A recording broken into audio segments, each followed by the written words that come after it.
Okay. Okay, so the recording is on and we're about to do the cognitive tool reattribution.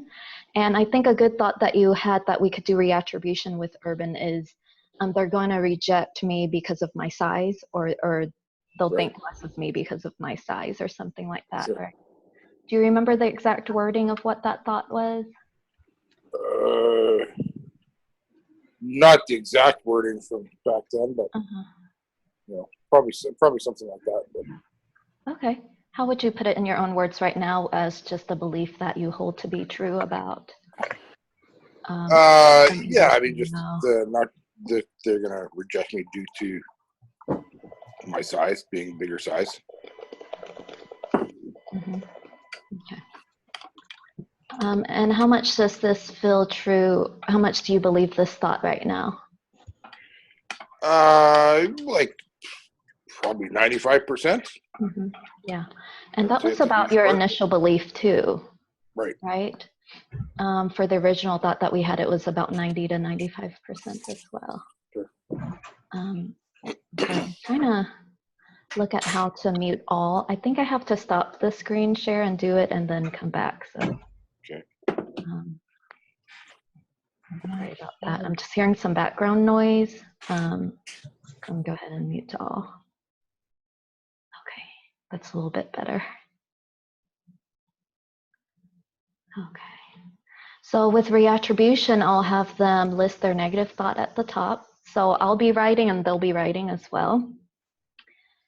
And of course, we've already had a lot of empathy and connection, and we've done agenda setting where they're ready to work through their fear of rejection, right? So we want to make sure we hit on those components and this tool will be more successful too. So this is their initial assumption. And so I would share with them about reattribution, and then we'll jump right into the tool. So Urban, you have this thought they're going to reject me due to my bigger size, and I have a tool called Reattribution that I think could possibly be helpful for you. And it's a tool that basically forces us to look at this initial assumption and then just think of what other possible explanations could there be as to why they said no, other than just my size, right? So we're not saying that this may not be, that this original thought is completely untrue, but we're just trying to expand our perspective to see what else could be going on. And this tool basically could help people decrease anxiety overall, just because they start to expand their perspective on maybe there's other things going on as well, right? Would you be willing to give this tool a shot, Urban, and see where it goes? Okay, I think you're muted. Yes, sure. Okay. Okay, so the initial assumption is they're going to reject you due to your bigger size. What else could be going on as to why you're seeing rejection, or they're telling you no? They're just not interested, I guess. Mm-hmm. Yeah. For what reason? I don't know. Not attracted to them, I guess. Because you're not attracted to them, or they're Yeah, not like attracted not. to Yeah, they're not attracted to me, or I'm not attractive for them, or. you? So outside of your size, like maybe just something else on attraction's just not there, whether it's chemistry. Yeah. Okay. They're just not interested / attracted to Right. me. Okay. And this isn't typically how everyone does reattribution, but I actually like to rate how true each of these other explanations could be. Okay. And then some people use like a pie, and they put each of the different reattributions into a slice of the pie. I find that gets kind of complicated to draw it out and try to write the words in there.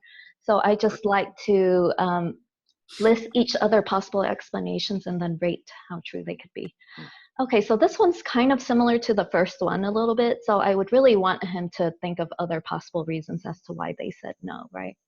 But we'll just put down everything and rate how true it could be. How true could it be that when you come to ask them to dance, they're just not interested or attracted to you for a different reason other than your size? How true could that be, 0 to 100? Well, I mean, it could be 100% true. Okay. for them, Yeah. I Uh-huh. guess. Yeah, what else could be going on as to why they're rejecting you or saying no when you ask them to dance? Maybe they don't have time. Mm-hmm. Yeah. Uh, Why don't they have time? What are they tied up uh, with? I don't know. Maybe they're planning to leave. They were only going to be there for a short time. I don't know. Uh-huh. Don't have time getting ready to leave, something like that. Yeah. Yeah. How Or true they're could with. this be as a scenario? Well, yeah. I mean, it could be 100% true, but Mm-hmm. could just be an excuse. I don't know for Yeah. something else. I don't know. And so when we rate how true could this scenario be, we're looking at like most of the women that you're going to ask to dance. Right. How true could this be a possibility as to why they say no, right?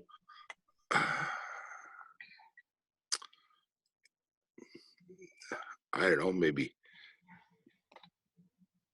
25%, maybe. Okay. So 25% of the time they don't have time, they're getting ready to leave. So they're saying, I'm not Yeah. Yeah. interested right now. What else could be going on as to why they say no?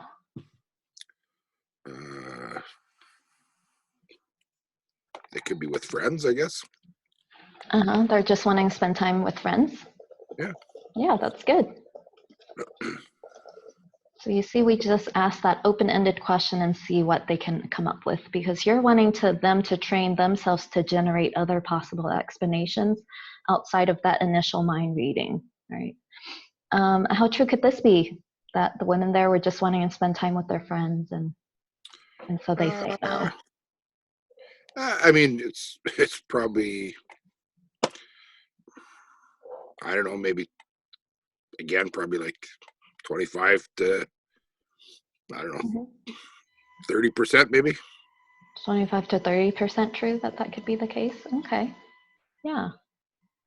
And I'm gonna pull in the group just a little bit, Urban, on what else could be going on. So we're pretending like, let's say Urban's getting stuck.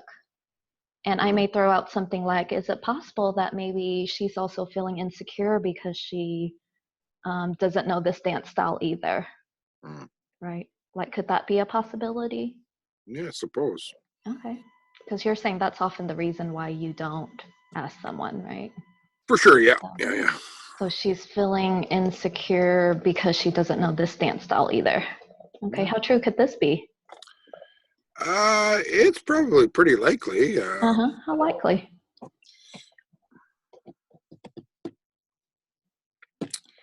I would say, I would probably say like 25%.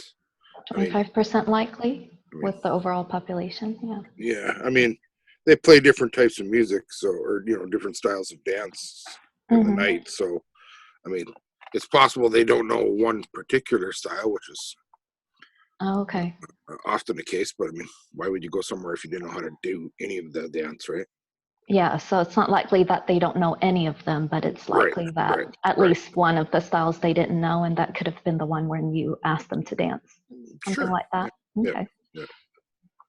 And then we're just trying to see, pulling in other possible explanations. Can you all see the screen share okay? Is the size of the font okay there? Okay, I'm seeing nods, so I'm gonna move forward. Okay, so we're looking at other explanations. Okay, give me 1 second.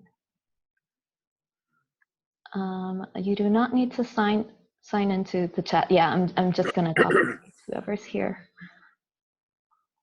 Okay, and so Melissa saying maybe they're in a relationship, and so they're just dancing with their partner, right? Yeah, sure. How true could that be? Yeah, that's probably. I mean, again, I don't know, like maybe 25% true. Nicole says maybe they like women, so they just want to dance with other women. Possible. That is a Yeah, possibility. yeah, yeah. I mean, there's starting to be a few more female leads, but generally not for that reason. Just because there's a lack of guys to dance with. Yeah. And it's more social setting than like bar or nightclub kind of thing. Okay, yeah, absolutely. They could be shy or socially anxious as some of the other ones. They're tired from just dancing a lot. They feel just self-conscious dancing with someone they don't know. So I could just put shy / self-conscious, right? And so you get the gist of this and you're trying to expand their perspective. And this is just one of the 50 tools, right? So if it's not working for them, you move on. But for a lot of my clients, it really does begin to challenge some of that initial mind reading and jumping to conclusions for people. Whether I've even had one where her negative assumption was my mom never really loved me, right? And so we tried reattribution, and then she was able to come up with, well, this is all she's known because she's been abused too. And it's really not about me. She maybe doesn't know how to love because of the trauma she's been through, right? And so she just came up with a lot of other possible explanations as to why mom was kind of cold and distant. And for her, this tool was actually quite healing because she never was really able to remove her worth from mom's treatment in the past. And so this tool can be powerful in that way for some people. Okay. And so at the end of this, I would say, okay, considering all of these other possible explanations as to why the women say no, how true do you still believe that this is the case at all times, that they're just rejecting you because of your size? How Yeah, true does that still feel? not as likely. Okay, how true is it from the 95?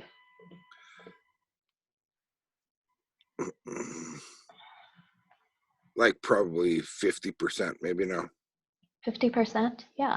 Yeah. And so you could see it cut it down almost in half. And that alone, how does that affect your feelings just looking at this assumption when you're in a social setting?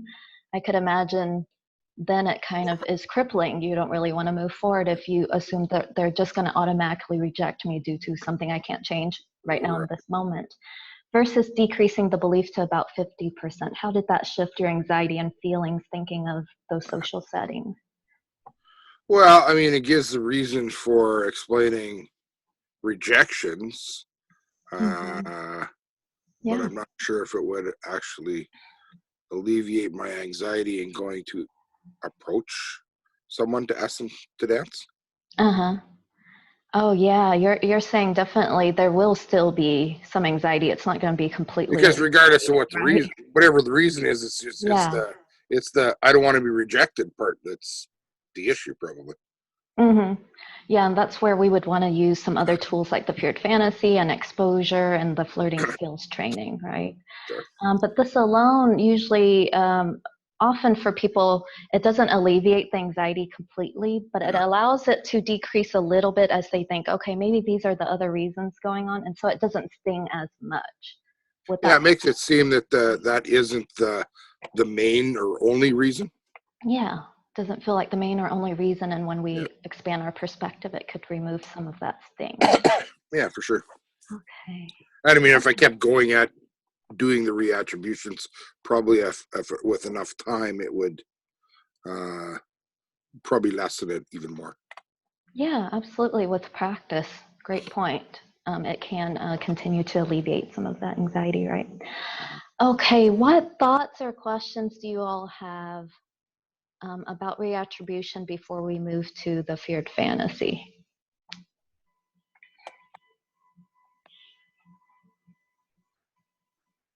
Does it seem pretty clear? Yeah. Tyann, I have a question. Yes, Nicole. I somehow recall learning this as a triple column method. Mm-hmm. Did you learn it this way? And I'm trying to remember, it was something like, what do you bring to the issue? What other influences are there? And then the third category was like kind of something else, like outside of our control, or I don't know. Am I being confused? Am I confused about that? Or did you learn it as a triple column? I honestly don't remember a triple column. It is very possible. I know these tools continue to evolve, and change, and ultimately, what did you say the labels were of the columns? I don't remember. I do remember Okay. it this way. It was like, what might you be bringing to the equation? Mm. What might the other other influences, like what we did here, possibilities, which I think is kind of the main thing. But then the other piece was, and I haven't done it in a long time because it's complicated for me. I like this method better of just considering others. But the third column was something like kind of outside influences or something else in the environment that might be affecting the problem. I don't know. I just wanted to check with you. I'll see if I can't find the form, but it's been a while. Yeah. I mean, I like that in that it really forces you to look at other explanations from various perspectives, right? Like, what might you be bringing into it? Like, maybe you approached them in a way that was a bit off-putting, or you didn't have any eye contact, so they didn't think you were friendly, something along those lines. Then those are things we can change, right? So that would go in the first column. And then the possibilities are what we just did on what else could be going on. Yeah, it's and then that's kind of I'm a little fuzzy about. Okay, yeah, and then outside influences. I like that a lot. Yeah, thanks for bringing those other aspects. So we're just trying to expand the other explanations outside. They're just judging me for my size. And then if it's something I'm bringing to the situation, then that's something I can change, right? With the flirting skills training and other social skills. Mary's just throwing out another possibility where they just come to dance with their husband, and so she find herself in dance classes resisting when the instructor encourages dancing with other partners. That makes sense. Right. Okay, and Mary's familiar with Dr. Burns' triple column: negative thought, cognitive distortion, and rational defense. Okay. Yeah, I'm not in 1999. Yeah, I'm not quite sure if that's completely the reattribution, but there is that for cognitive work. Michelle's asking, do you usually write the list for them and give it to them after, or have them list the items? For me, Michelle, I always write a list, and they do as well. So for every single one of my clients, the requirement is that they bring a therapy notebook to session every week. And so I would have them label it just like this. So label the name of the tool so they can go back to it anytime they need to. Write the negative thought at the top, and then list out all of the other possible reattributions. And then we re-rate the original thought, and they have that written out too. If they can't come up with other reasons, you can list other possible reasons for them. Yes, exactly, Anna. So if they can't come up with reasons and they get stuck, I just really tentatively throw out, could it possibly be that she's feeling insecure because she doesn't know the dance style? Could that be a possibility? So just really open, giving them permission to say, no, I don't think that could be the case. For example, like the case with the client with the mom. Just throwing out something because they know their mom best. So it's like, could she actually be afraid of intimacy or connection? And if that doesn't ring true to them, they're like, no, I don't think that's her. I think she's just cold and disconnected. Then we'll just throw out other ones, but just be really open. And it's usually helpful because you'll usually have things and ideas that they haven't thought of that really rings true to them, right? Oh, good question. Okay, Maliana has a question. Maybe I missed if you already said this. When do you typically use this? Any triggers or typical situations, or just when people tend to mind read? Yeah. So that's a good question on when to use reattribution. Usually when I see that they have a thought that just has, that they're locked into one assumption, like that's the only reason why this other person is acting the way that they are. So mind reading, jumping to conclusions, or even like labels, right? My baby cried because I'm a failure as a mom. Like sometimes that label, I'll do reattribution as to what else could be going on. And then it could help them challenge that self-labeling as well. So again, it's just trying to expand perspectives when they're kind of locked into one assumption.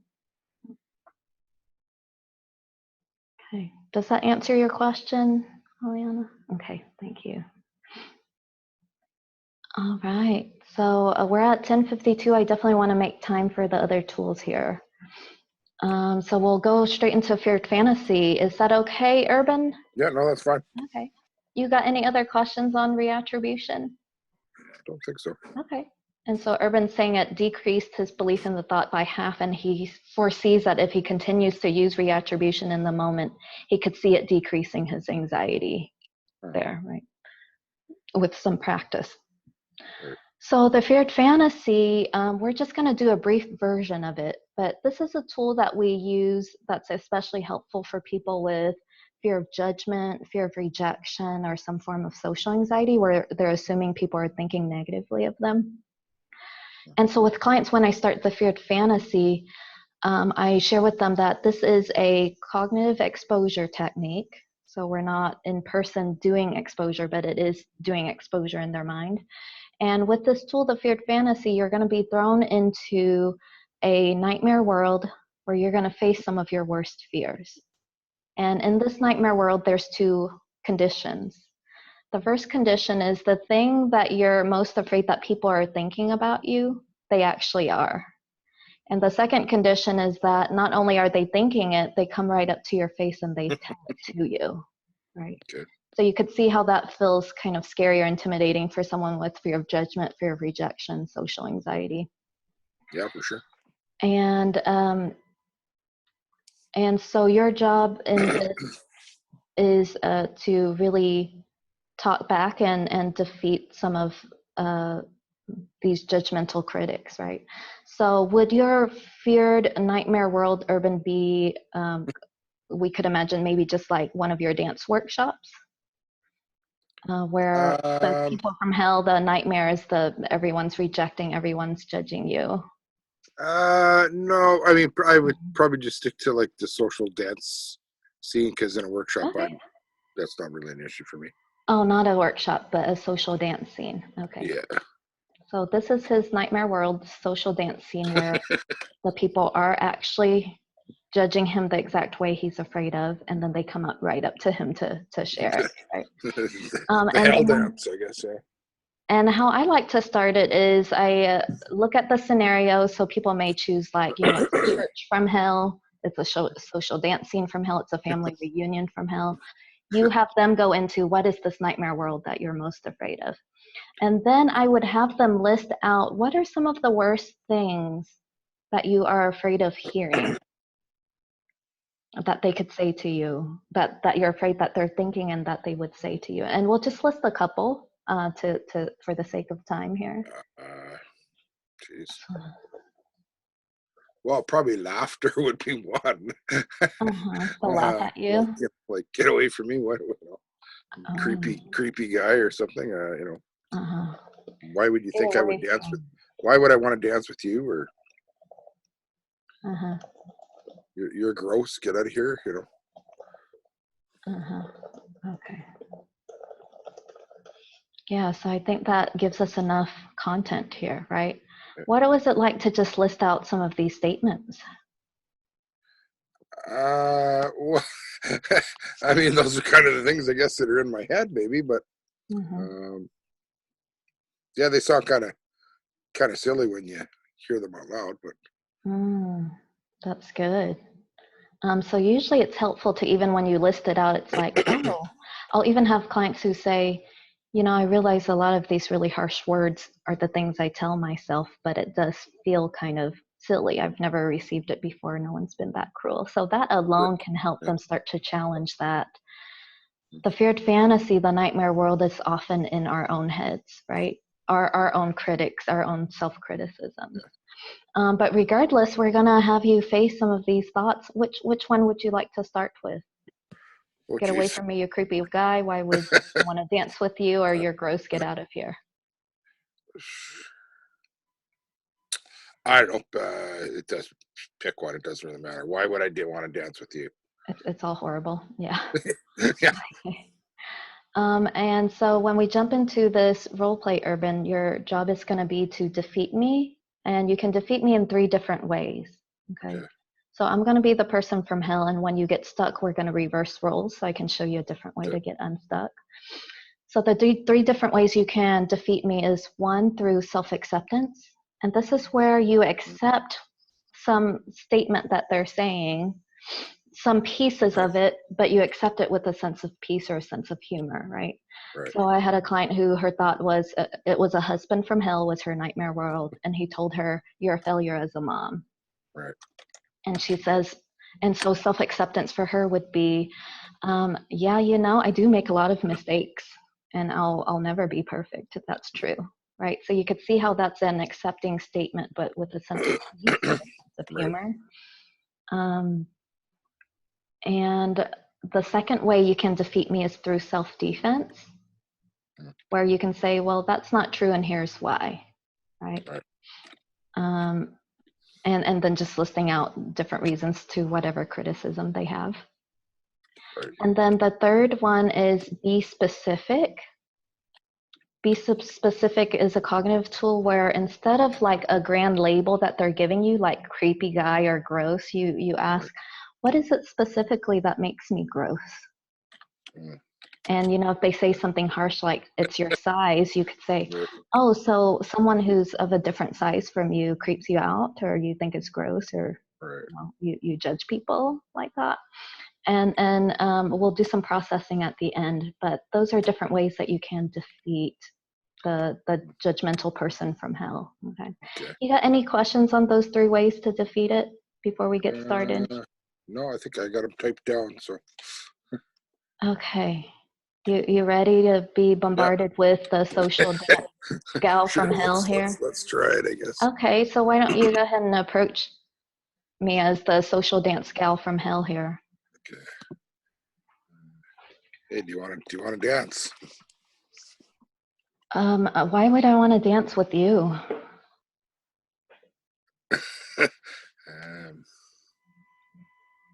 Yeah, you're right.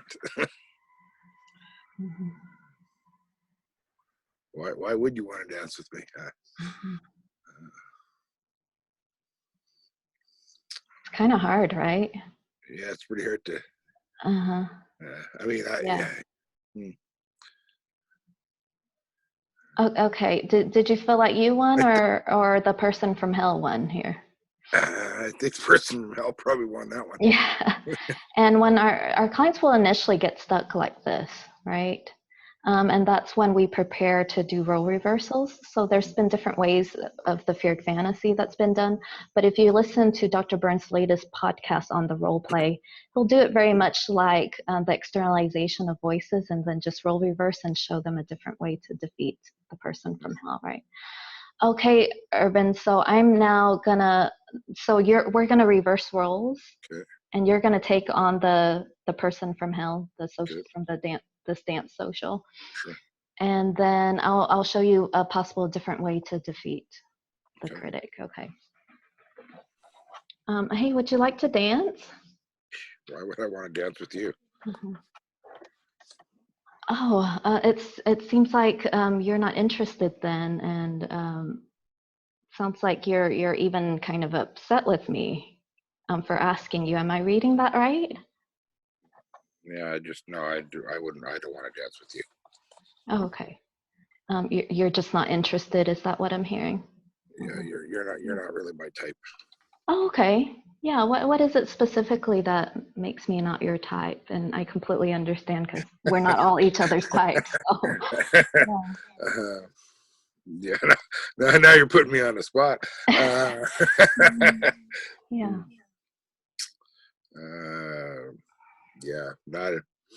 No, I'm with my friends. I Okay. don't want to dance right now. Yeah, I completely understand that. Sometimes not everyone is everyone's type, but I appreciate your time. Okay. Okay. Did you win or did I win? Well, I suppose you kind of won, but I'd call it a draw.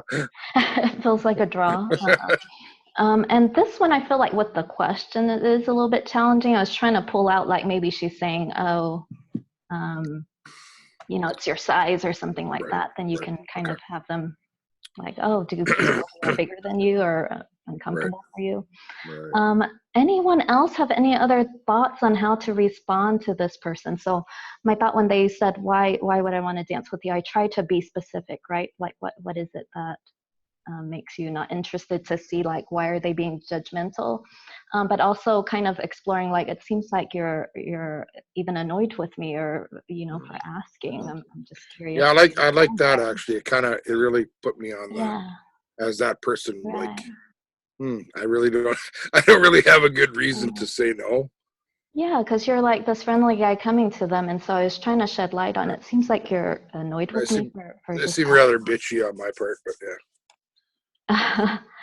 yeah. yeah. Then you seem kind of like. Did you say it seems like then I'm kind of bitchy on my part? Yeah. But then Yeah. you get to stay in that space of okay.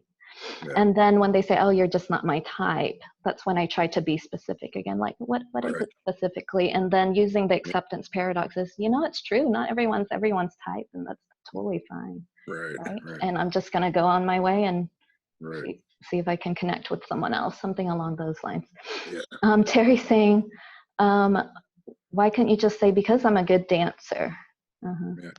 Yeah, I mean, you really could say whatever because we're trying to let them see if they can have a win over it, right? So you're just trying to come up with a different way than how they responded because he kind of got stuck and he's like, you're right, why would you want to dance with me? And that felt kind of crippling.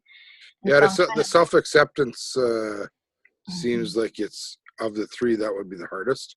Uh-huh. The Yeah. self-defense would probably be easier. That's why Uh-huh. I started with self-acceptance, but it wasn't a very good Yeah. route for me.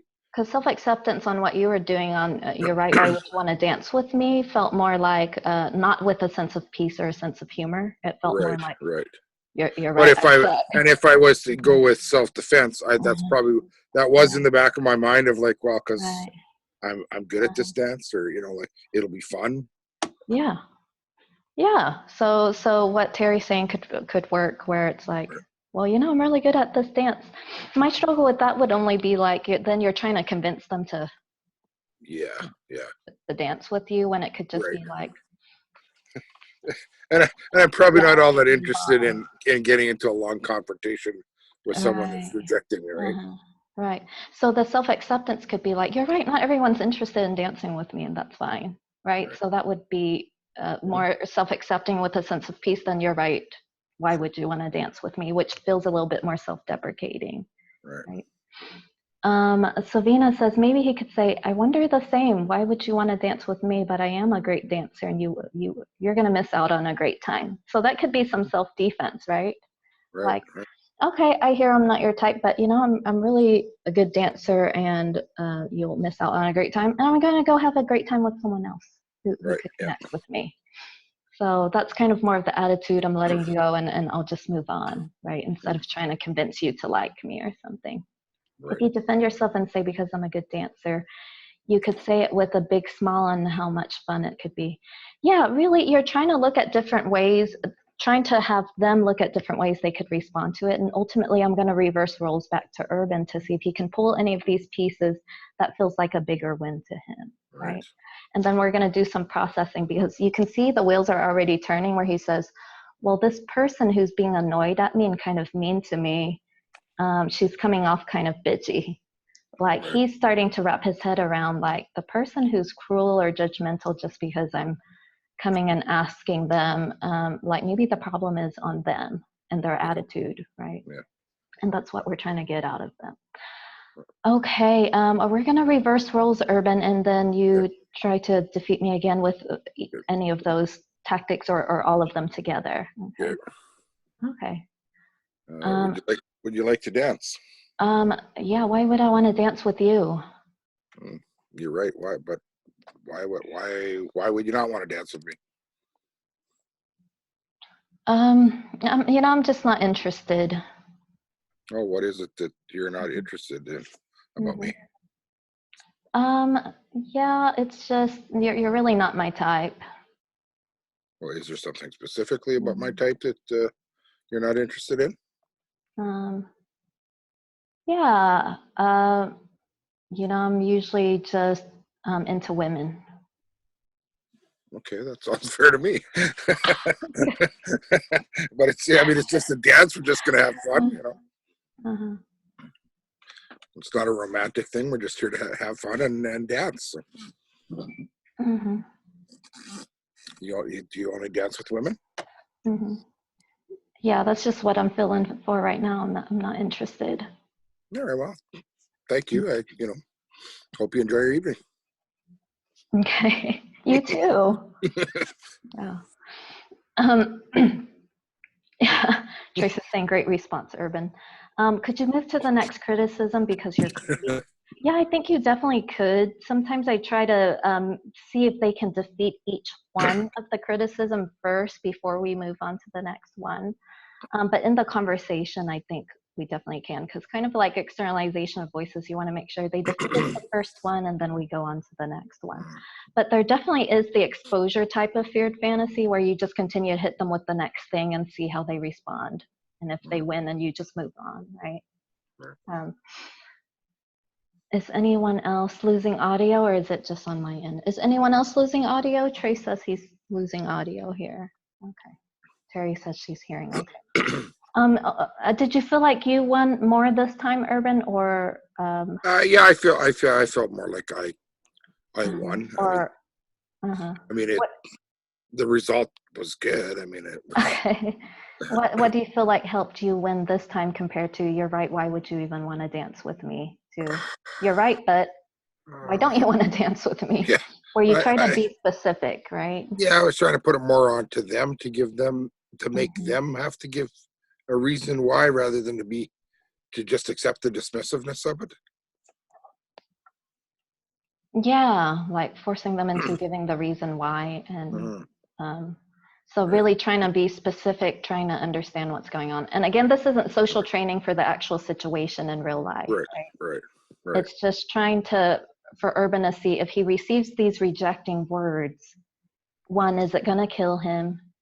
Two, can he, basically survive it and move forward? And then are there ways that he can defeat it in his mind to where it doesn't hurt as much or sting as much? Right. Savina, there's a difficulty seeing the difference between externalization of voices and the feared fantasy.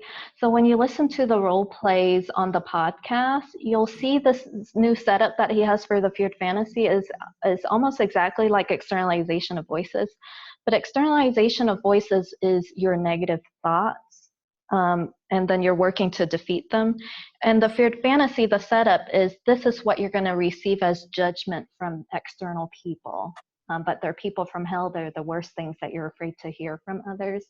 And so we bombard them with these negative thoughts to see if they can defeat it, at least to a big level, right? Okay, so he feels like he had a bigger win just because he got more specifics and then it just worked out, and then it didn't feel like it stung as much when you just said, I could have a great time or something. Is that what you said? Something like that, yeah. Yeah. And Cheryl say, do you generally work through externalization of voices before moving on to feared fantasy? So often people can have this. Sometimes I go directly to feared fantasy. Other times it may be helpful to start with the double standard. And then you go to externalization of voices, and then you can list out the worst fearful thoughts, which wouldn't be the ones that you were defeating with double standard and externalization of voices, right? The most fearful thoughts that you'll receive from other people, then you can do the feared fantasy with them, but you don't always have to do it in a specific order. Okay. Let's try one of the other thoughts. I wonder if the feared fantasy may work a little bit better with one of those labeling thoughts too. Which one would you like to go to, Urban? And just to be clear, like if Urban felt like he had a win, but it was just big, I'd still try to reverse and see if we could go somewhere else to get a bigger win from him. But just for the sake of the demo, we'll just move to one more. I don't know. You're gross. Get out of here. Okay. I don't know. They're all bad, so. They're all bad. Would you like to start as the person from hell responding, or would you like? No, I'll try to jump right in. You'll try to respond to him? Okay. Sure. So I'll pretend you just asked me to dance and sure. No, you're gross. Get out of here. So I'm just curious, what specifically is it that's gross? Yeah, I'm just not attracted to people of your size. Okay. Okay. No, I'm kind of stuck. What specifically is it about size that?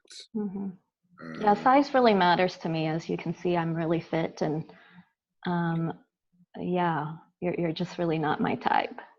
What does that have to do with us dancing together? Yeah. Mm-hmm. Did you feel like you won or I won? Well, I think you're winning on that one. Mm-hmm. Okay. I want to But try a role you're reversal. not coming off very well, so all um, right, fine. And, and so sometimes it can be helpful for them as the feared fantasy person from hell, that you're almost kind of perfect, right? Like, yeah, everyone sees me as I'm just this beautiful person. So it's like, I'm really fit. And so I'm just not interested in someone of your size, right? right. So when you take on this perfection role, which is often what the social anxiety person is afraid of, they actually see the other person as perfect and judging them. It can help them defeat that critic a little bit better. But I think this one has been kind of wounding for Urban. So it was a little bit difficult for him and he felt stuck. So I'd like to do a role reversal to see how it would go for him. Because when you're doing this, sometimes it could even feel kind of cruel, but you are exposing them to their really self-judgment thoughts, right? And really going to that cruel space to give them those thoughts can actually be quite healing, and not just exposure, but letting them see that you can receive that and it won't defeat you, but we'll do some processing at the end. Urban, so why don't you go ahead and feed me that negative thought? Hey, you wanna dance? Oh, no, you're like gross. Get away from me. Mm-hmm. Oh, what is it that makes me gross? It seems like just me asking you is disturbing you to this level. No, you're just not really my type. I don't dance with big people, and size is important to me. Oh, and so big people make you uncomfortable, and you think they're gross. Well, I mean, I'm in shape. I'm athletic, and Yeah. I just. Yeah, well, I really admire you for how in shape you are, and I can accept that I'm not the fittest person in the world, but the truth is, I really don't want to dance with you anymore, hearing how cruel you are, and I think that's grosser. Yeah, I'd see one So I'm there. going to move on my way. I'm going Yep. on my way. Did you win or did I win? No, you won. Yep. Okay, small or big? Big. It felt like a big win. What felt big for you there? Just I don't want to. I changed my mind. You're like, no, it's the appeal of asking you to dance has changed. Yeah, it's like, hell no, I don't want to dance with you anymore. You're the gross one. Right? Yeah. So let's try another role reversal and see where it goes for you. Okay. The same situation. Yeah. Okay. So, hi, would you like to dance? No, you're gross. Get out of here. Oh, that seems kind of strange to say. What is it specifically that's gross? Well, as you can see, I'm really fit, and I'm just not interested in dancing with anyone who's bigger. Oh, geez, that seems kind of judgmental. I appreciate that you're in shape and everything, but we're just here to have fun and have a good dance. Yeah, I'm just not interested in dancing with someone of your size. Okay, well, yeah, I guess I'm not really all that interested in dancing with someone that's that judgmental. So. Okay. Thank you. All right. Did you win or did I win this time, Urban?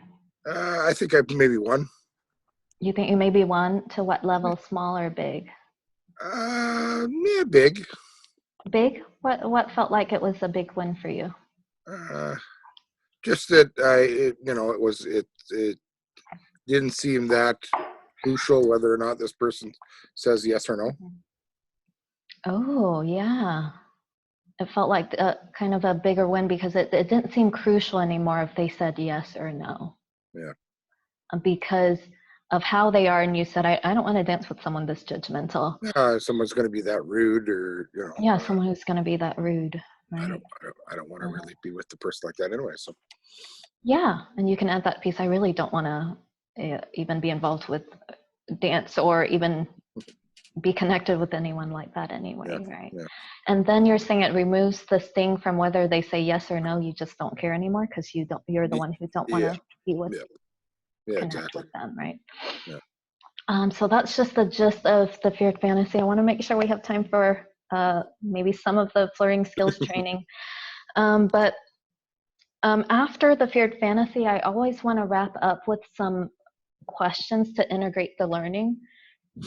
And so I would have these kinds of questions to process with them. So first I would say, what was that like for you to face some of those worst thoughts that you've been afraid of hearing? Initially it was, challenging. But towards the end, it's definitely, it gives me pause to think even beyond that. Like, I mean, I would want to do more of it. Mm-hmm. Yeah, usually I spend a whole session on this tool. Yeah, for sure. Maybe even a couple, right? Yeah. To really give them those thoughts and let them see that it's not going to defeat me. And Like other processing questions. It seems like it would, with enough time, Mm-hmm. it might actually get to kind of some of those root issues with, because I see kind of the last scenario of, like, I don't, this person's rude. Why would I, Yeah, want to dance or associate with this person? exactly. To giving me a sense of, what it really does. I don't care if they say yes or no. To, Yeah. geez, now that, if I did that enough times, Uh-huh. maybe the whole asking part wouldn't be an issue, because it really doesn't Right. matter, yes or no. Like, Uh-huh. because if I basically, if I went and asked them and they turned out to be jerk, what do I care? Right. Then I don't want acceptance from a jerk anyway, right? Who was the bigger jerk, the person from hell or you? Definitely the person from hell. So Yeah, the yeah. person from hell. And if a person from hell actually responded in these ways to you, would you still be interested in being friends with them, connecting with them? No. Yeah, truly no, Yeah. right? Like truly that is the grosser. They might still be hot, but I mean, Yeah, it would but be their personality is just not. Yeah, the they're just not a nice personality. person. Yeah. Yeah, then you realize, oh, I'm not even interested in this person Yeah. anyway. So Yeah. the questions for processing is, what was it like for you? Who's the bigger jerk, you or them? And if they responded to you in this way, would you still want to be involved with them or be interested in them, right? And usually they'll say, no, I wouldn't want to be involved with someone who would Yeah. respond to me in this way. And could this person actually exist in real life? It's another processing question where they actually say, oh, you're gross, get out of here, you're creepy. Could they exist in real life? Well, they probably could, but I Have don't you think most encountered? people would actually. They Yeah, might be thinking that, or they might say that to their friends, but they wouldn't necessarily sure. say that to a person's face. But Yeah, what percentage of people would actually respond to you in this way? like probably 2%, maybe. 2%. Yeah. So is it the 2% that respond in this way who have issues, or the 98% who will likely not be cruel? Well, I mean, the 2% is I mean, very, very marginal. Uh-huh. I mean, there's the other 98% could be thinking that, but they're not going to come out and say it. Okay. What do you think about the 2% who would actually be openly cruel to a person who's asking them to dance? Yeah, I mean, they're not worth the time of day, really. They're not worth the time. Yeah. And so I would have them kind of write down some of these thoughts too and how they're answering it. Someone who's this cruel to me wouldn't be worth the time.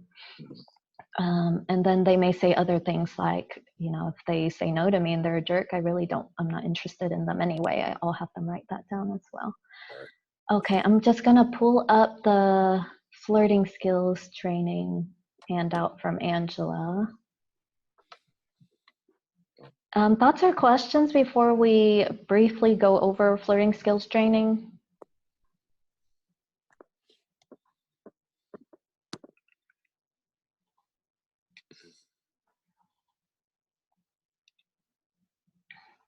Mhm.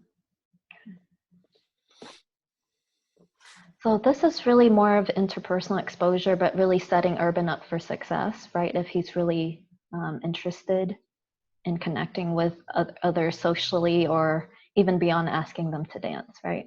Because I think one of your fears too, Urban, was after I asked them to dance, what if I don't know what to say, or things like that, right? Yeah. And usually people with social anxiety, they often feel like they have to be really charming, be in the spotlight, make the other person really interested in them. And that's when I, like for my clients who are working through social anxiety and I do this flirting skills training, I like to share with them the quote that we could spend 2 months making more connections by showing genuine interest in the other person than we could spend 2 years trying to get people interested in us. So that's really the whole point of the flirting skills training, is you take the spotlight from yourself and you put it on the other person and you try to show genuine interest in them. So we have tools like the interviewer technique. Oh, you guys can't see it right now, right? Okay, can you guys see it right now? Can you see the handout, Yeah. the flirting skills training? Okay.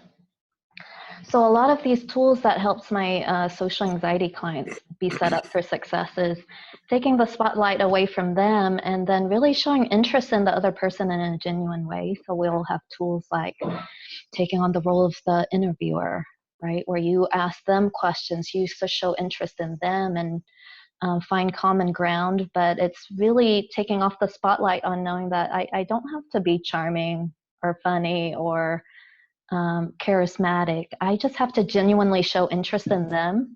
And what they've seen in these studies is that the person finds you a lot more interesting when you ask them questions and you show genuine interest in them than when you're someone who just continues to share about yourself or try to be funny or try to be charming, right? When you were interested in them, they found you a lot more interesting, even though you didn't say as much, you just asked more questions.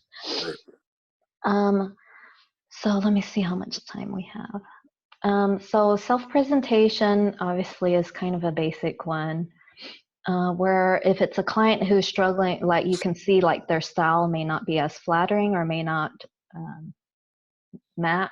So Dr. Burns even has people go to, back in the days from his intimacy book, go to stylists who can really set them up with a wardrobe on how to dress and how to look more pleasing to the opposite sex. Smile and hello is one of the most basic social anxiety tools, where a lot of times people who are socially anxious, they kind of think the world is cruel and everyone will be mean to them.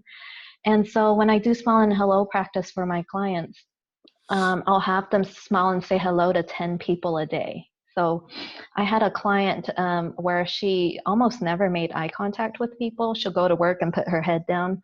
And so after this homework, I forced her to go, and she agreed, of course, smile and say hello to all of her coworkers.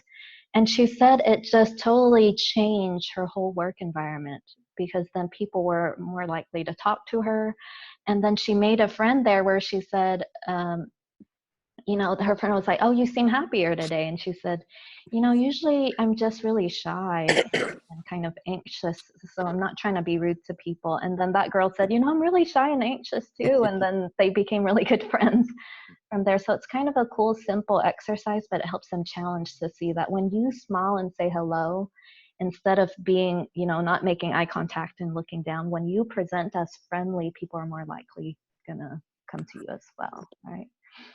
So for you, Urban, kind of the practice would be smile and say hello at these social settings, and then you just move on, right? You don't have to stay around or linger or try to convince anything. Posturing is just placing yourself in environments where you can just likely find a connection, which you already do with the social dancing dances. Looking at body language, so you'll know your clients, if they're slouching, they don't really make eye contact. For clients with social anxiety, that is actually truly exposure for them, to make eye contact and to lean in and to really connect in a more social way.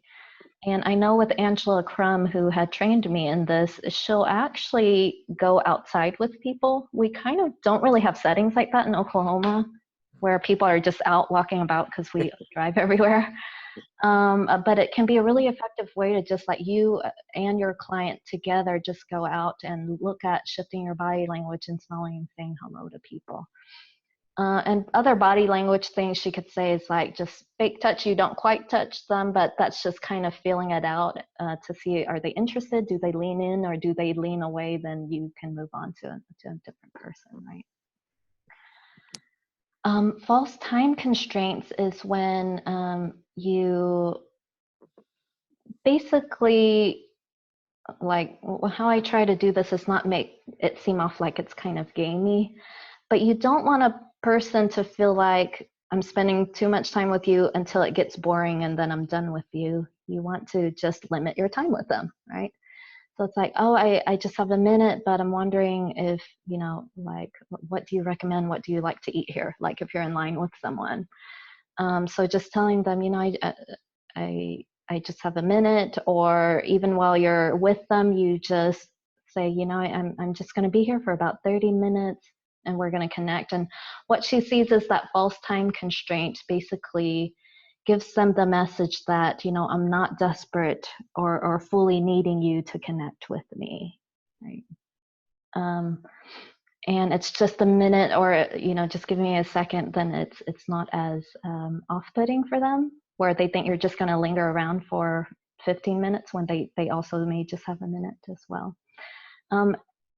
And then creating openers is just starting with things that could be helpful with, like, complimenting. So showing interest in them is like, oh, I really like your shoes, or I like your hair, or something that we relate to that that they could connect with. Like, salsa is my favorite kind of dance, although I know that isn't yours, Urban. But whatever the dance was, you can do an opener with them. Any thoughts so far from 1 to 6? And this is just really briefly going through it. I did that actually for a festival about 2 years ago now, where every person that I danced with before I started dancing with them, I tried to find, or at the end of the dance, tried to find something to compliment them on. Nice. And it just built a better connection for the dance. Oh, absolutely. Who doesn't like genuine compliments, right? Where, again, the key is genuine. So if you truly like something about them, right, you say it. Their outfit or whatever it might be. Yeah. Their outfit, their hair, or whatever, the color of their shoes, something along those lines, right? Then it feels more connecting, right? Because then they feel like you see them and you have interest in them. Is that what you said? It felt more connecting to do openers? Well, it just makes for a better dance. I mean, it makes for a puts better the other dance. person at ease. You get a better sense of connection throughout the dance. Right. And then you were talking about not knowing how to continue the conversation. And again, it's taking number 7 is take the spotlight off of you and put the spotlight on them. This technique is also called the interviewer technique, where you just pretend you're an interviewer, where you show genuine interest in them. And I teach my clients disarming, inquiry, and stroking. So that goes with genuine compliments. But disarming is I work to find truths in anything that they're saying. Not that I'm just lying and falsely agreeing with them, but even if they're like, oh, clouds are really cool and it sounds kind of stupid to you, you can say, well, clouds are actually kind of cool to, like, water's evaporating and then it forms this thing that rains for us. So that's disarming, where you just find truth in what they're saying. And then inquiry is you just ask open-ended questions to understand them a little bit more, to get to know them better.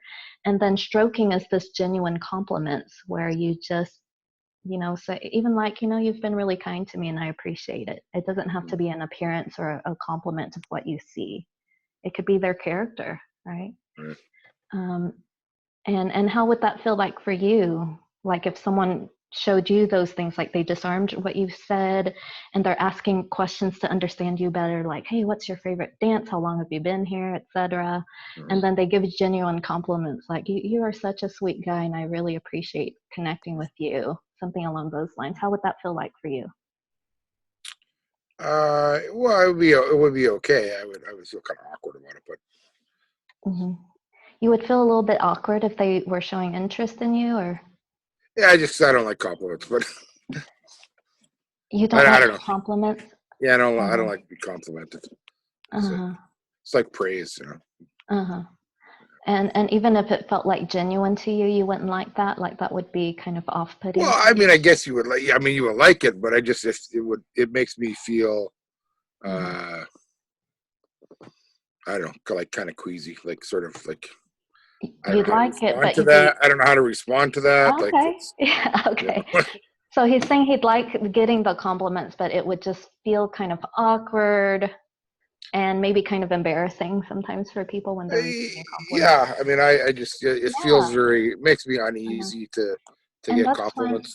that's when you can even use self-disclosure, right? That's number 11, where it's like, you know, I've always been kind of uncomfortable with receiving compliments, and honestly, I don't know how to respond to it right now, but you know, thank you for your kind words. Something like that, where you actually, instead of trying to find ways to be charming about it, you just self-disclose. Like, I've always been awkward when people give me compliments, and but I appreciate your kind words. Something along those lines can actually be charming, you know, to just hear, I've always been awkward around it, or I've always been shy when receiving compliments. Okay, I know we're out of time, so I want to respect your time as well. I think Mary had a last question here. You might respond / what wording might you use to a client who thinks false time constraint is not genuine or disingenuous? Yeah, that's good, Mary. So that is a complaint in our group when Angela was sharing about the false time constraints. And so these are just one of the 12 flirting skills tools. And if it just really doesn't connect with people, where it says, hey, I just have a minute, I'm wondering what you, you know, what you'd recommend. Like, if that really doesn't feel good for them, then they can use some of the other ones, right? But if that connects with them and they're seeing, they try it out and it works for them, then it works. So it's just honoring the client with what feels good for them, and there's so many different ones to try if they don't like that one, right? So disarming and agree with truth rather than defending the tool. Yeah, absolutely. Like, yeah, it can actually feel kind of awkward or disingenuous, and if it's not working for you, there's so many others, right? Okay, any last thoughts or questions before we wrap up? We didn't get to go through all of them, but you guys do have the handout, and you can read it, and then you can let me know if you have any questions about it. Thoughts or questions before we wrap up?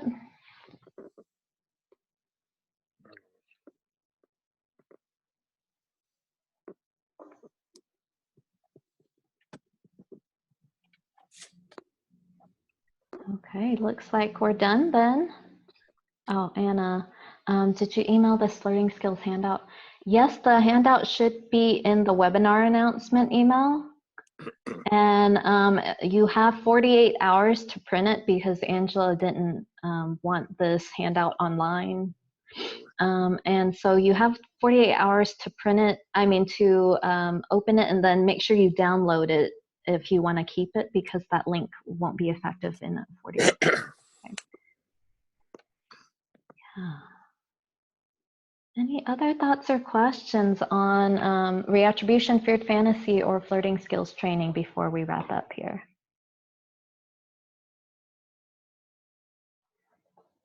Okay.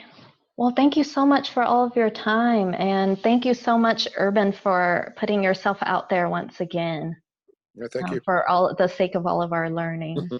We really appreciate that from you. Anytime.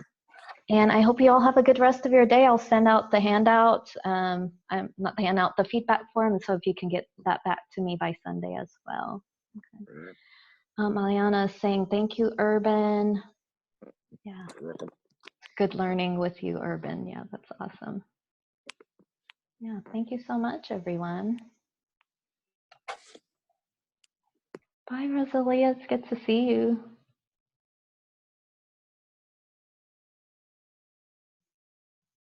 And Urban, if you would just stay for some processing at the end, too.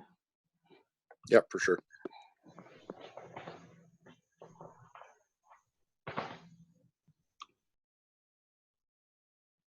Thank you, Sori. Always good to see your friendly face. Cute dog, Dan. That's adorable. Your buddy's learning team too, huh?